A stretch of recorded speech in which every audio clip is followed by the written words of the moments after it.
So let's address some pain points or common threads that we have found among early stage companies specifically. Number one, there is a belief that marketing needs to be an important part of the revenue engine. This is often well understood, but this is where understanding tapers off because, secondly, companies are often not sure what to do, so they don't do much of anything or too much of everything. Marketing becomes this diverse set of activities that can appear daunting to the inexperienced, underfunded, or even the overwhelmed. Do you invest in organic, email nurturing, website, paid, social, partnerships, webinar, trade show, etc.? Where do we spend? I don't know. And so three, there is this kind of lack of confidence that they're heading in the right direction with their marketing efforts.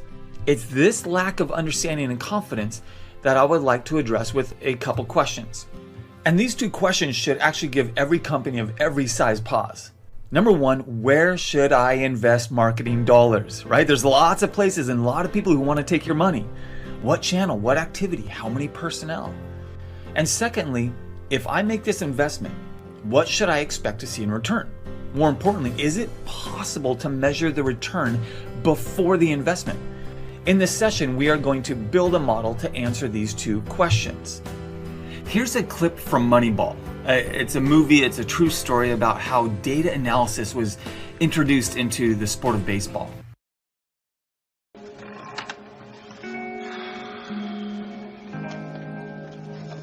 So using this equation on the upper left right here, I'm projecting that we need to win at least 99 games in order to make it to the postseason.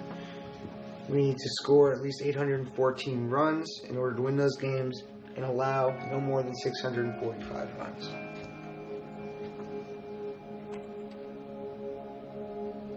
What's this? This is the code that I've written for our year-to-year projections. This is building in all the intelligence that we have to project players. Okay. It's about getting things down to one number. Using stats the way we read them, we'll find value in players that nobody else can see. People are overlooked for a variety of biased reasons and perceived flaws. Age, appearance, personality. Bill James and mathematics cut straight through that. Billy, of the 20,000 notable players for us to consider, I believe that there is a championship team of 25 people that we could afford because everyone else in baseball undervalues them. Like an island of misfit toys. Did you hear that quote in there? It's all about getting things down to one number. That's the purpose of the model that we keep talking about. Because there are so many numbers in a typical business that it's easy to lose sight of the goal in the face of a sea of information.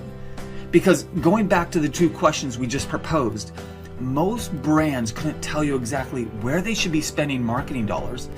And secondly, if they make the investment in a specific channel, they don't know what kind of return they can expect because they don't know how to measure it. Again, this underscores the absolute necessity of building your model before you do anything else.